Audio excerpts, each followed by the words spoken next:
anything that encourages youngsters to pick up a guitar and learn to play is good. There's been a lot of marketing hype behind this, and a lot of people on YouTube are saying how brilliant it is. And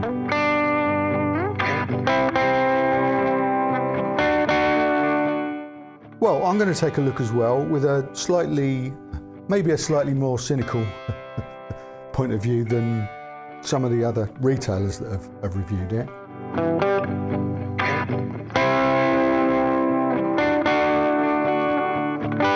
We'll do a full rundown of all the specs, what it's made of and stuff, and then we'll take it apart.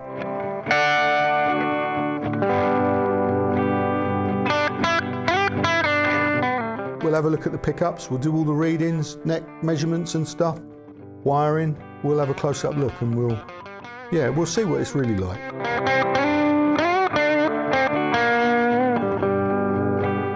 I don't ever want to criticise products, but I do feel the need to tell the truth. So this is the truth about this guitar.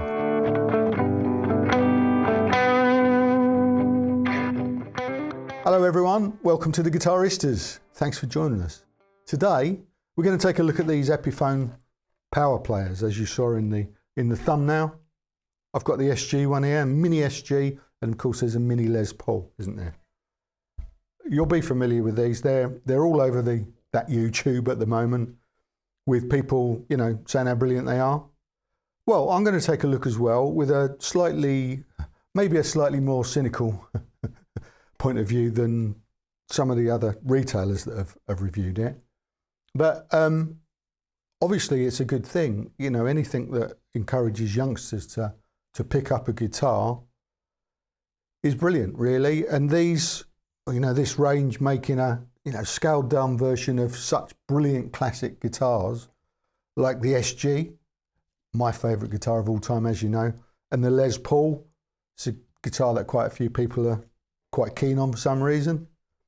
Anything that encourages youngsters to pick up a guitar and learn to play is good. So at this point you could say the review's over, really. Good, it's a plus. Whatever else follows, it doesn't really matter, because if some 7 or 8 year old's been given one of these for their birthday or Christmas and picks it up and learns a few chords and goes on to play guitar throughout their life, well, you know, well done Epiphone for making that happen.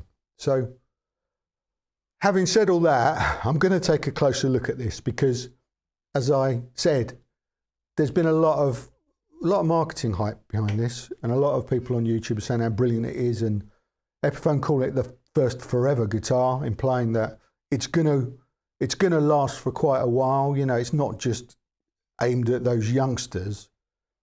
I mean, I imagine this is probably, you know, aimed at 7 to 10 year olds, really. Because, I mean, I've asked the question in the thumbnail, haven't I? You know, player, you know, obviously it's called a power player. So see what I've done there, player or toy, you know. That's the question I've asked, and, you know, we'll try and answer, but straight away, this is the box it comes in. So I think you'll agree that sort of pretty much answers that question straight away. It looks like a toy. The box looks like a toy anyway, and they've got these. This one's got a rock monster, and I think the Les Paul's Professor something or other is a different character. They've created these fun characters that will probably appeal to 7 or 8 year olds. I don't know. I can't remember that far back, but toy box. However, the guitar has probably got a little bit more going on than that, hasn't it? So what we'll do is we'll find out. We'll do a full rundown of all the specs, what it's made of and stuff, and then we'll take it apart. We'll have a look at the pickups. We'll do all the readings, neck measurements and stuff, wiring. We'll have a close-up look, and we'll see what it's really like. And then, of course, we'll have a good old play, and we'll compare it to its big brother and some alternatives. So some of like the things that I learnt on, and perhaps what some of the alternatives will be. We'll touch on all of that today.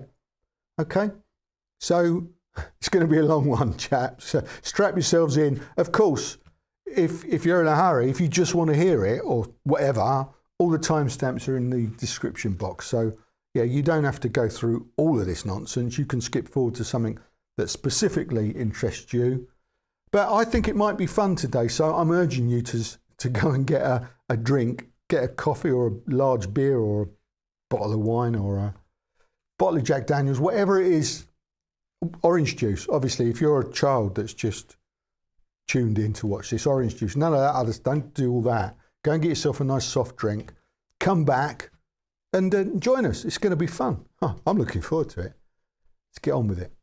So these come in 3 colours, ice blue, the lava red, and one called dark matter, a black one, which no one seems to have at the moment.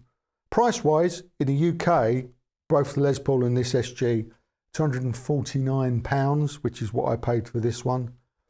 That seems to be the retail price across the board, although I have seen some prices dropping now. Tomin, for instance, in Europe have gotten for the Les Paul, they've got for £205, and this SG, £235 at the moment. I mean, that probably changed tomorrow, but already we can see the prices creeping down to, dare I say, a more realistic amount. Sweetwater in the States have got both listed for $279. So yeah, I think that's cheaper than we can get them in the UK for at the moment. So I'll put some links in the description box. So if you want to hunt around for one, you can, okay? Make it easy for you. Right, so that's that. Colour, pricing, next. Right, first things first, all about the guitar, the basic specs basically. So, you know, like its bigger brother, it's made of mahogany body, and it's got a mahogany neck. The neck on this is a bolt-on neck, unlike Gibson, you know, normal Gibsons, SGs and Les Pauls. They've got a fixed neck. This has got a bolt-on neck, which is the same as most Fenders. You know, Telecasters and Stratocasters, they all have a bolt-on neck. It's not necessarily a bad thing, but it's cheaper to make, obviously, with it like that, which is probably why they've done it. Neck, they call it a slim taper D. We'll measure that in a bit. Indian Laurel fingerboard, medium jumbo frets. It's got a plastic nut on this, I believe. We'll take a closer look at that in a little while, so we'll have a look at that, as we will with these tuners, which are these kind of, probably my least favourite kind of cheapy style. Okay. It's got 2 humbucker pickups on this. Closer look at those in a bit as well. It's got the lightning bar style wrap over bridge on this, as opposed to the Tune-o-matic and stop tailpiece. Okay, so that's called a lightning bar wrap over. It's got 2 volumes, got 2 tones, and it's got a 3-way switch. And it's worth noting that it's got all the SG carves in the right places. Okay, including on the lower horn on the back. So yeah, it all looks good, doesn't it? So it's a scaled down version of its big brother, basically. I mean, it's a shame, really, we don't have a full size SG here to compare it to. Oh, hang on, we do, don't we? There's one on top of the other. That is a very non-scientific comparison. I don't know if that picture shows the true story.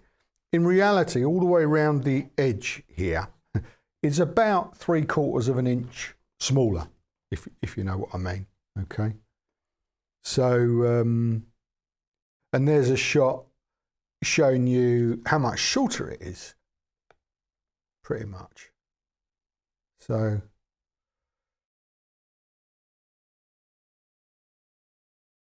it's smaller. So it's definitely smaller. I think people are variously calling it 3/4 plus or 1/7, 1/8 size compared to a full size SG. And of course the scale length is the main thing. The scale length on a normal Gibson, and the scale length, if you don't know, is the distance between the nut and the bridge saddles, okay, where the strings touch both ends, and the standard scale length on Gibson guitars is 24 3/4 inches, okay, 24.75 of an inch, okay, and I won't use metric because it's not really a convention that is as widely used for guitar scale lengths, okay. So standard scale length on a Gibson SG and Les Paul, in fact, is 24.75, and on this little thing, it's I have to refer to my notes, 22.73, okay, 22.73. So that's almost 2 inches shorter, you know, the distance between the nut and the bridge, which obviously, you know, means that it's all a bit compressed, you know. It's a shorter scale. That's what it means. And how they actually achieve that is magic, actually. So I can't explain exactly how they managed to do it, but it means, of course, that the frets on the shorter scale one are closer together, and there's a special magic formula that they use to calculate how that happens, or magic potion, or whatever it is, you know. So it's very clever stuff. It's way beyond my knowledge or area of expertise. Not that I have any expertise, quite frankly. So yeah, that's an interesting thing, and it sort of begs questions of, you know, how tuning stability and stuff like that is on things when they mess around. But of course, short scale guitars aren't entirely new. This is 22.73. The standard short scale guitar that I have always recommended as the best beginner guitar is this one. This is the Fender Bullet Mustang. It's a short scale guitar. Standard short scale, 24 inches, okay? And this is a great beginner guitar. So 24 inches as opposed to 22.73. And physically, it's quite a small guitar. Not quite as small as the PowerPlayer.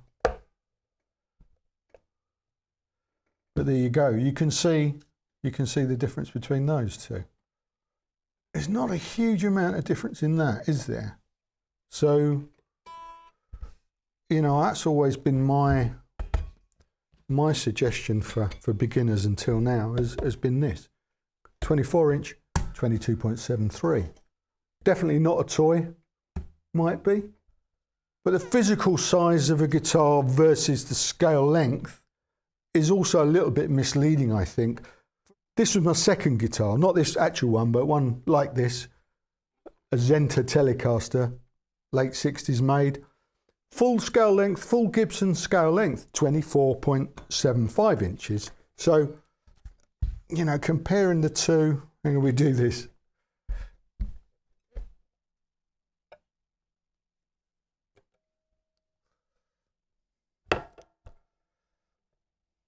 See, full scale length against the really short scale length of the PowerPlayer, and physically there's not a huge amount of difference in it. So there you go. Lots of confusing numbers and me throwing several guitars around. Not really sure what it shows us. I think it might show us that having such a short scale length isn't necessarily the key to making a guitar of smaller proportions. I think the ones I learned on in the 70s was physically smaller, but certainly the Zenta Telecaster copy, that had a full, you know, 24 3/4 inch scale length, okay? Whereas this one's 2 inches shorter. So I think it shows, it proves really that this is definitely aimed at children. It's not necessarily a forever guitar as they're claiming. I think they're saying, what they're trying to say there is, buy this for your child and, you know, they can grow into it, you know. I don't know for how long, to be honest. I'm pretty skeptical about that.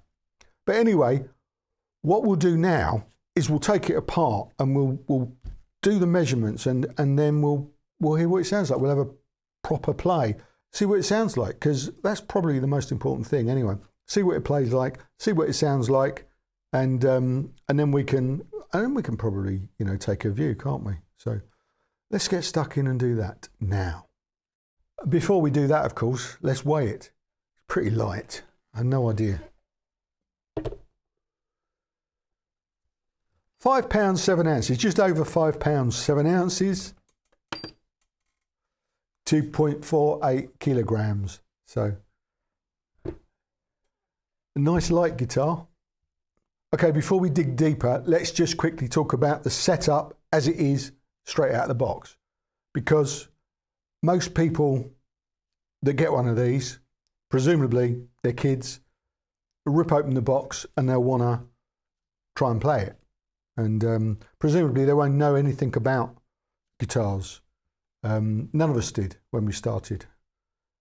You don't even know probably how many strings there are until you get it and you go, oh, there's 6 of those, I wonder what they do. So you won't know anything about setup, action, intonation, tuning, anything. You're starting from nothing. So it's pretty important with a guitar like this that it's playable for, you know, when that first cowboy chord is held down, it rings, you know, as it should do. You don't want any fretting out and stuff, okay?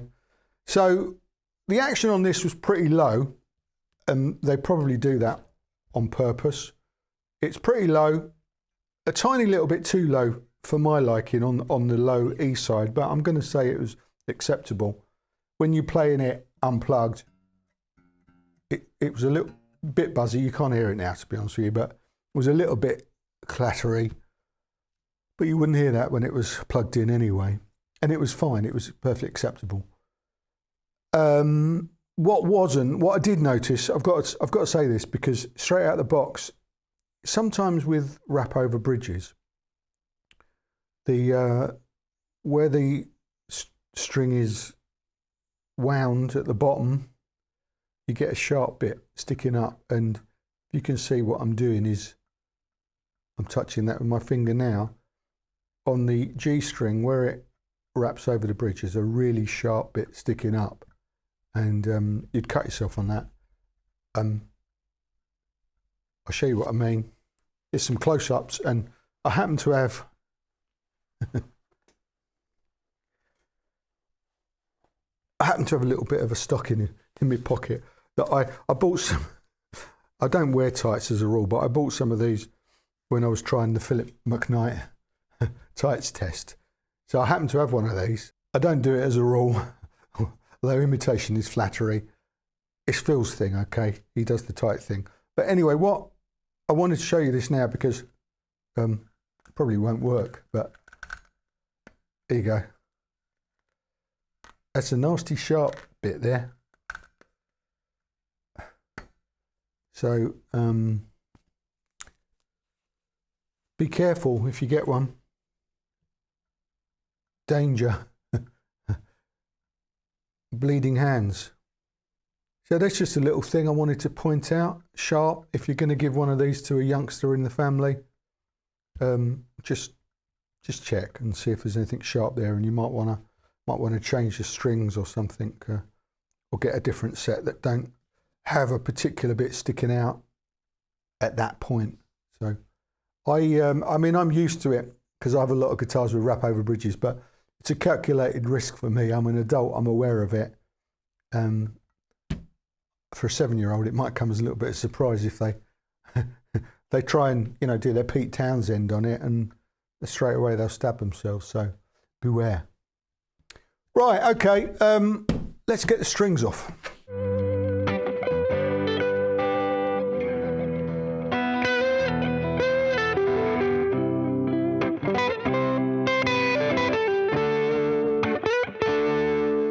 Okay, there you go. That's the wrap over tailpiece. It's branded Epiphone there, and it's just, you know, nothing special.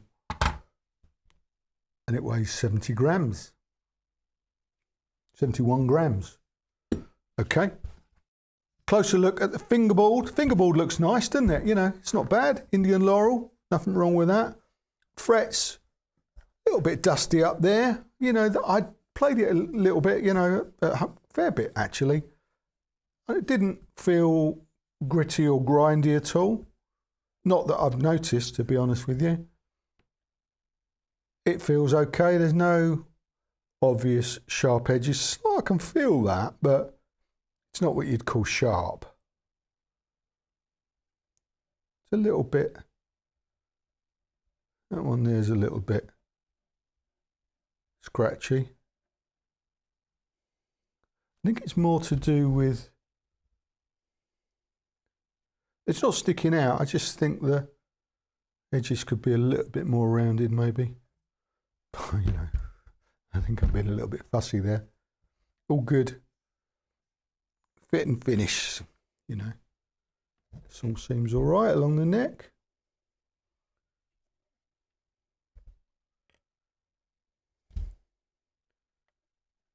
It's all pretty good, isn't it? The nut, plastic. I mean, you know, they put plastic nuts on custom shop R9s, so that's not necessarily a bad thing, providing it's cut properly. Now, the tuners, without being too long-winded about it, these are cheap feeling. There's a bit of slack in a lot of them, that they're really inconsistent. They don't feel good at all. And tuning, it's all very sudden. There's not, I don't know what the ratio is, it doesn't say, but there's not a lot going on. You can see there's movement, which is annoying on some of them. Inconsistent, just feel a little bit cheap, really. Not a fan of them. So anyway, fingerboard, neck profile. Let's take some measurements and show you the profile. Okay, here's the neck profile and measurements at the first fret. This has got a 41mm nut, as you can see. And there's the neck profile and measurements at the 12th fret. They call it a slim taper D. It's not too much of a pronounced D. Between a C and a D, I reckon. Okay, let's take some pickup readings. Epiphone call these 650R in the neck and 700T in the bridge. Let's see what the readings are. I'll start with the neck. 7.94 kilo ohms, and that is 3.37 Henrys. And then on the bridge, wow, 15.02 kilo ohms on the bridge. Wow.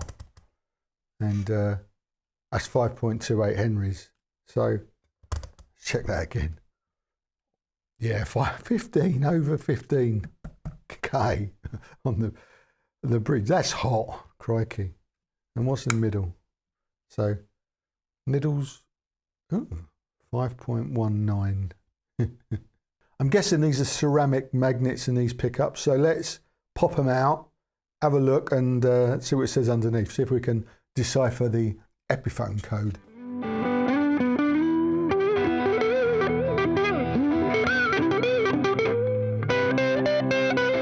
Okay, so there's no identification on those whatsoever.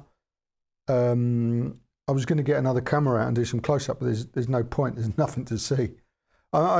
This has got 50. That's a tiny. You won't be able to see that, but take my word for it. There's a little 50 stamped in that there on the neck one. On the bridge one, it's 52.2. I think that one says there. So I've no idea what that means, obviously. But beyond that, there's nothing to see. So that's it. Well, at least we've seen it, haven't we? Let's put them back.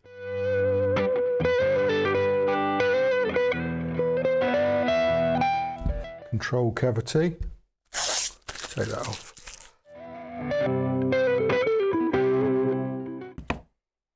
Ooh, ha ha ha. The mini pots, there you go. What are they identified as then?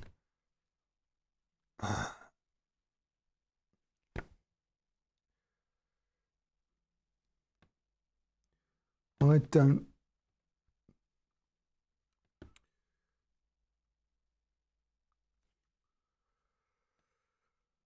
don't recognise that mark. Looks like an H.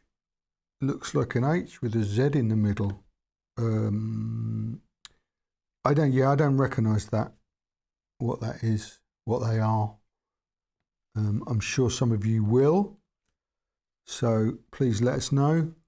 I'm gradually learning, and each new guitar is a discovery. So yeah, tiny little mini pots there, and some green caps. I can't read any markings on those either. I might be able to. And as you can see, the jack is side mounted.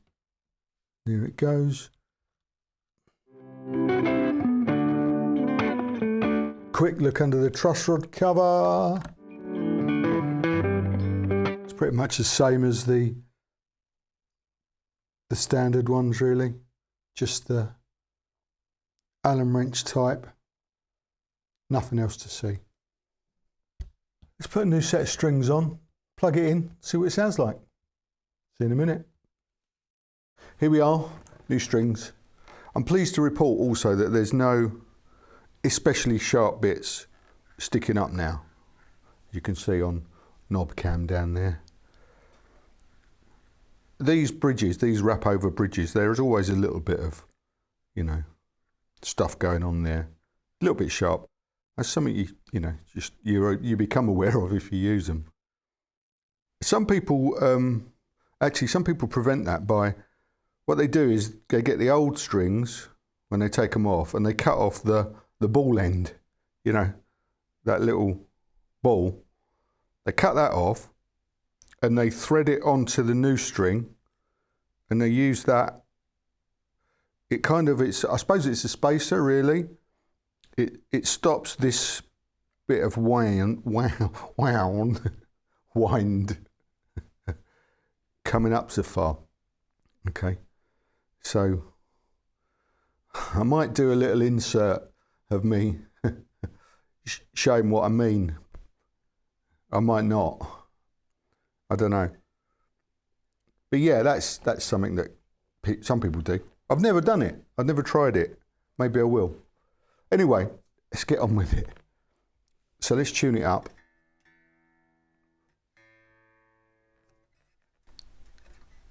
So I always stretch the strings, just pull them a little bit, which kind of stops them sticking behind the nut there.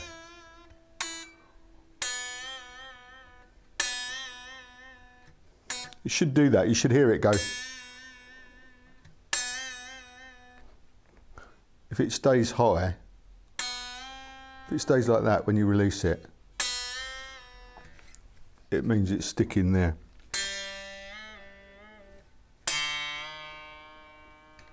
You hear that? It's stayed sharp. I'll show you what happens when you pull it. It goes flat again, doesn't it? Let's see if it does that again. Stayed sharp. That's why people have problems with tuning on Gibsons, because it sticks there. So if you don't stretch the strings when you're tuning up, that will happen and it will constantly go out of tune. Okay, so let's carry on.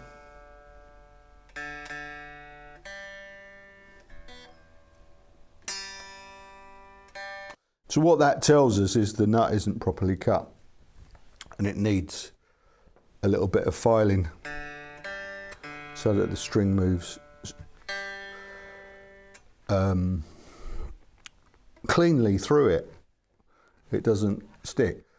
Now, I suppose some would say, well, it's a cheap guitar, so you should expect that. I'm not buying that, really. I think that if any guitar should have a well-cut nut, it's this one, because youngsters that pick it up to play it aren't going to know anything about that. And all they're going to be doing is playing a guitar that's constantly out of tune. And they'll probably give up trying to tune it in the end. So that's not helpful. It's really not helpful.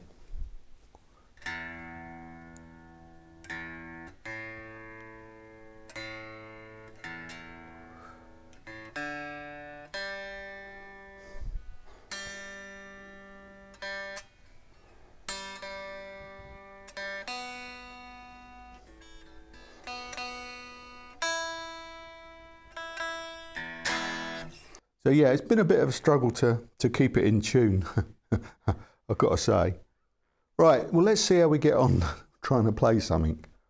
Using the Tube 15 again today. I've had that plugged in for a few weeks now. It's done the job on everything, so that gives us a kind of a benchmark, I suppose, from previous weeks to how this sounds. Okay, so with the volumes rolled off, about halfway, we've got this.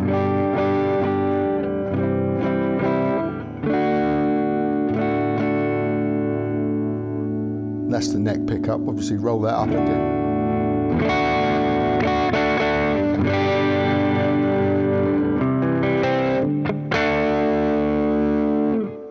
And the bridge, so yeah, on about half.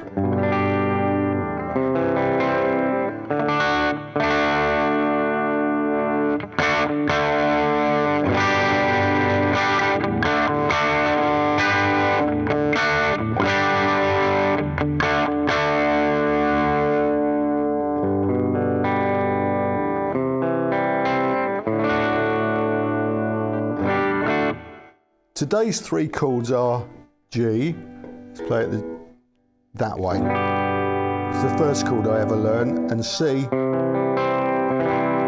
second chord I ever learned, and D, third chord I ever learned.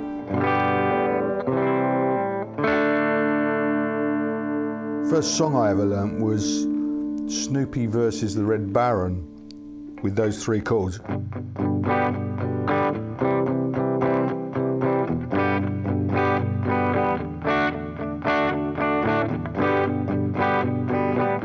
Something like that. And those chords, those three chords have served me well. I started off on Tune a Day Book 1, and I think that's probably where those chords came from. Maybe even that tune, I don't know. Don't know how I managed to learn that as my first ever song, and I never even got to Tune a Day Book 2. My theory knowledge ended at Book 1. So you can do all sorts of things with three chords.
And a little play there.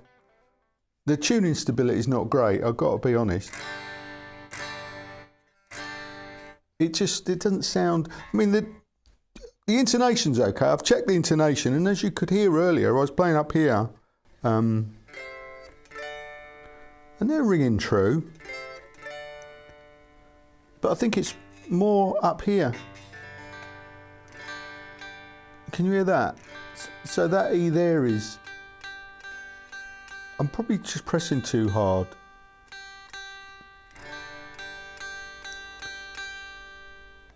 I don't know if you can hear that. It might just be me today, my ears. My ears are not in tune today, maybe. But it's...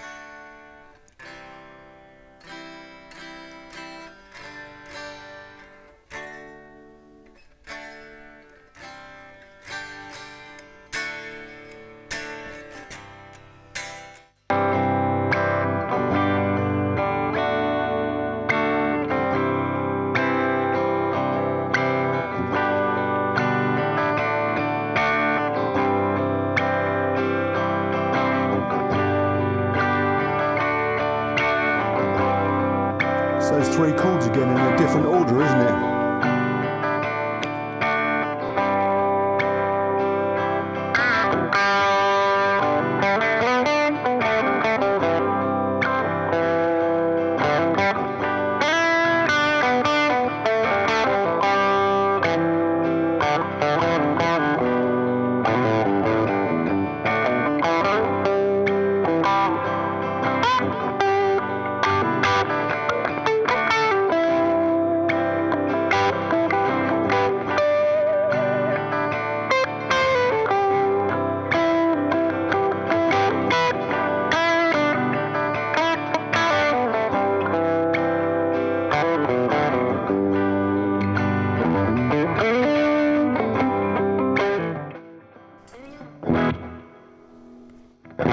Let's have a quick play with the tone controls. We know the volumes kind of work.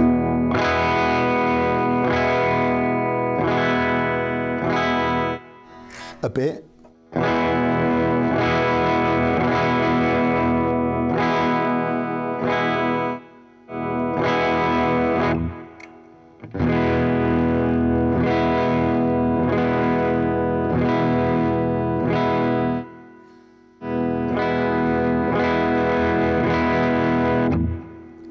A little bit.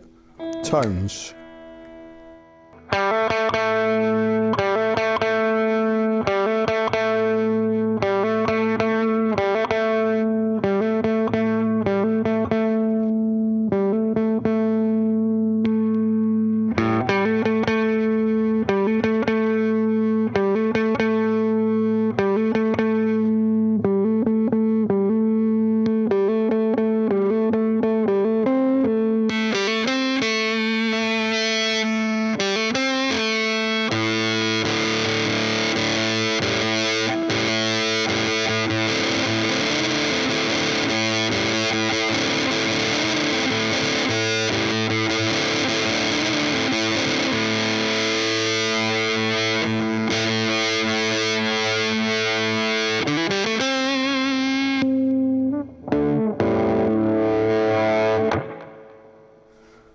Four out of 10 maybe.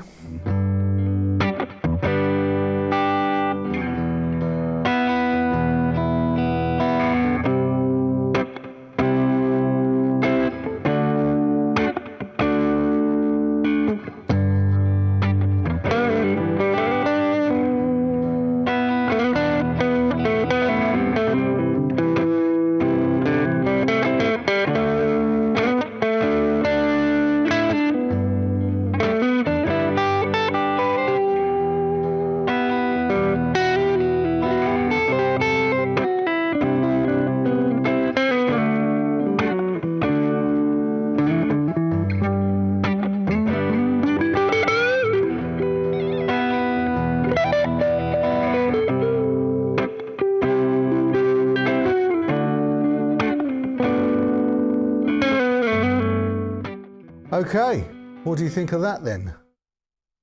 It's an interesting one, this, for me. It's all right. Let's talk about the pluses again. Right at the beginning of this review, this film, I said this is a really positive thing, because if it encourages youngsters to pick up a guitar, and having a guitar that's shaped like their hero. I don't know if I don't know if 7-year-olds have guitar heroes these days, but let's pretend they do. Okay, let's pretend, yeah, you know, little Johnny, you know, 7 years old, and he's a massive Led Zeppelin fan. I'm sure it happens. Okay, anyway, you know, he picks up the little PowerPlayer Les Paul model, you know, with Professor what's his name on the box. You know, and he's digging it. He's digging having a guitar, and he learns those 3 chords, and he probably learns more chords than that, and some theory, unlike I did, and he goes on to be way better than I'll ever be by the time he's 8, probably. It's positive, you know. It's positive because if these things encourage youngsters to pick up guitar, you know, it's just beyond criticism, isn't it? What troubles me with these things is is the hype that goes with them. And I understand it's necessary to sell them. I understand that, you know, the people that make these, they're running a business, isn't it? And it's all it's about making money, basically. So if they happen upon a product like this, they're going to go for it. And there's a lot of retail hype behind it, you know, on all over social media. And you know, as I've sort of said, I don't ever want to criticise products, but I do feel the need to tell the truth. So this is the truth about this guitar. The pickups are actually way better than I thought. It sounds good. I think it sounds all right. I really do think I think it sounded good when you can get it to stay in tune. That's the biggest problem with this. I don't think it's necessarily this guitar. I think it's having the short scale. Since starting this film, I've done a little bit more research on the short scale. You know, this is not a new concept at all. Obviously, it's not. Back in the 50s, Gibson and Fender were making short scale guitars. The Mustang, and I think the Mustang, and even the Les Paul Junior was a short scale, as small as like 22 inches. Well, they didn't carry on with those for very long, and one wonders if that's because they were problematic tuning wise. You know, getting the scale length down to, you know, shorter creates extra slack in the strings. I think, you know, scientifically, I don't know how that works, but I think I'm right in saying that the strings are going to be looser if it's a shorter scale, tuned to the same pitch as a longer scale at the same pitch. So when you've got a shorter scale guitar, there's a lot of comments, you know, on the interweb saying you really need heavier gauge strings. You know, you really need to do certain things to it to make it more stable tuning wise. Fine, but this is aimed at a youngster who doesn't even know probably that it's got 6 strings, let alone how to change a set of strings. So it's kind of a bit flawed, you know, really, in my mind anyway. This guitar doesn't, it's finicky. Once I got it to stay in tune, I was able to jam on it for a bit, you know, as hopefully you'll hear, and it sounded fine, you know, once I got it to stay in tune. But I battled with this for a long time. And as you saw in the film, you know, the nuts not cut well here on the D string. That needs work, you know. The others we got away with. So, but, you know, just to have one string on this, you know, one slot on this nut too tight means that, you know, across all the guitars they sell, that's going to be a problem. This nut isn't good enough for this concept, okay? And that's basically, that's the biggest problem. Tuners they are rubbish, and I know these kind of tuners visually, you know, have appeared on lots of guitars that I've reviewed. And most of the time, actually, I haven't had a problem. I'm saying these are a problem because that's what I've experienced, you know. Perhaps it's a combination of the short scale and these tuners which makes them seem, you know, worse. But, you know, that end ain't great, really. And I haven't enjoyed playing this for that reason, because I've had to struggle with it so much to get it to stay in tune. Once we got it in tune and, you know, managed to get a bit of wind behind us and have a good old jam on it, I thought it sounded great. I thought the pickup sounded way better than I expected.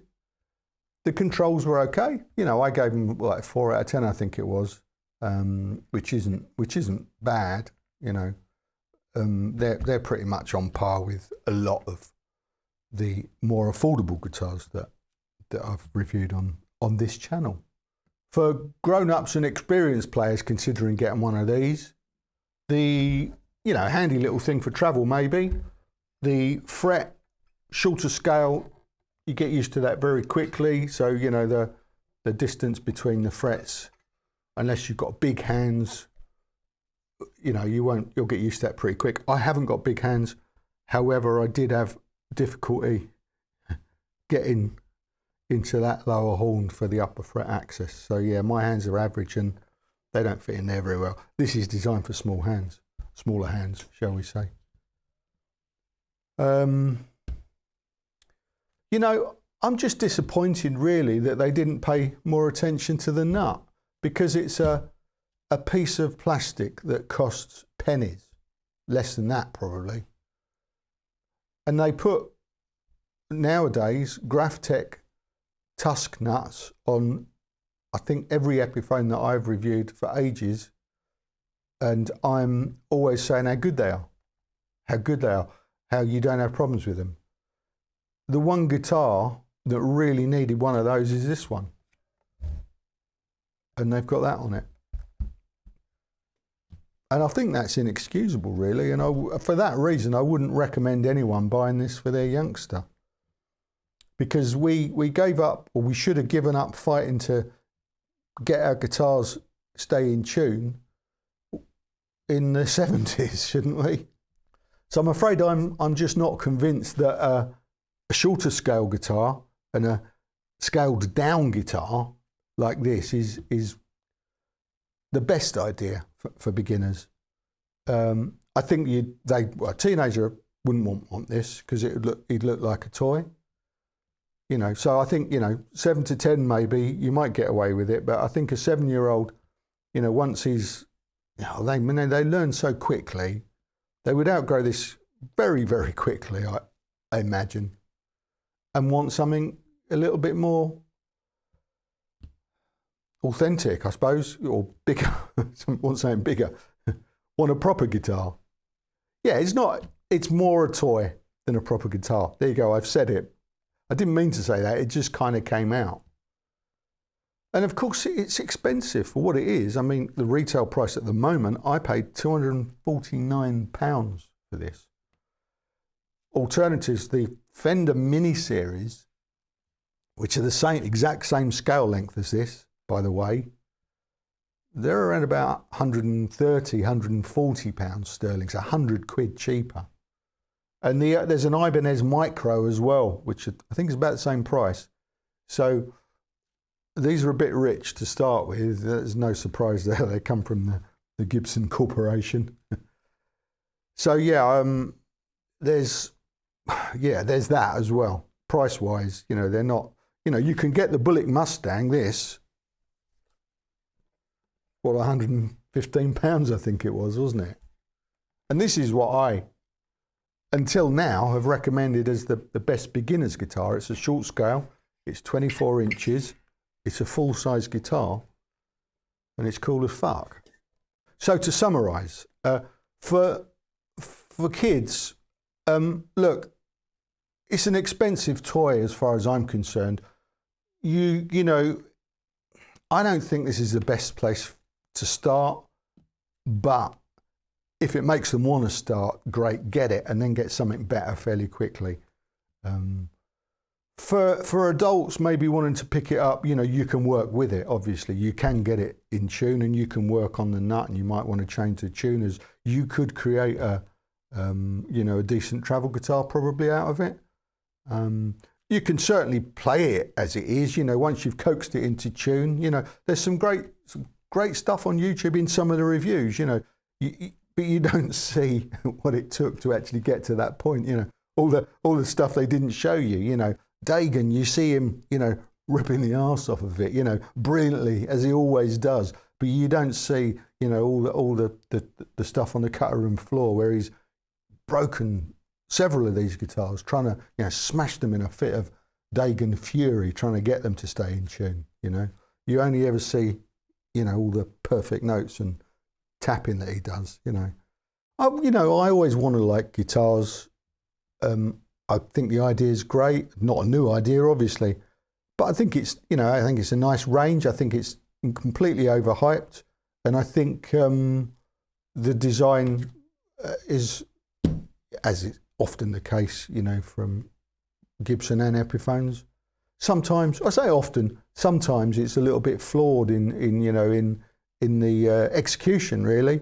And I'm sure that's not the intention, but at some point along the way, the most obvious the most obvious thing to pay attention to was missed. And this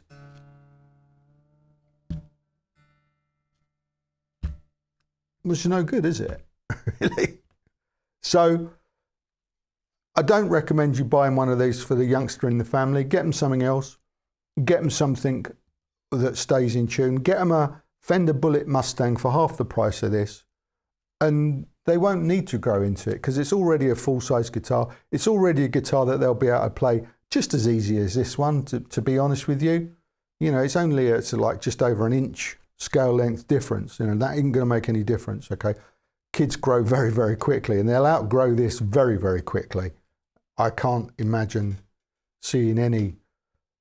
I don't think an 11-year-old would want to hold this. I think, you know, I say 7 to 10, but I think a 7-year-old, as I said, by the time they're 8, they'll be able to play better than all of us, and they'll want probably an Ibanez 8-string or something like that. You know, I don't know what they want, but they won't want this, that's for sure. So, yeah, that's what I think. Okay, that is what I think. So I'm going to leave it at that, really. Before I say anything nastier, really, or not nasty, was it? But you know, it wasn't very complimentary, really. This review, was it? And I'm sorry about that. But that's what it is. Okay. So come back next week and see what I can slag off next week. Or I might not slag anything off. I don't very often slag things off, do I? You know that if you watch this regularly. Come back next week because I'm going to be doing something else. I have no idea what it is because I haven't decided yet. But I'll be doing something else and I'll try and make it less cynical. Okay, less negative. Yeah, I'll try and do something positive next week to kind of make up for this one. Okay, so yeah. Come back, same time, same place next week, and let's find out. All right. Thanks for joining us. See you then. Try.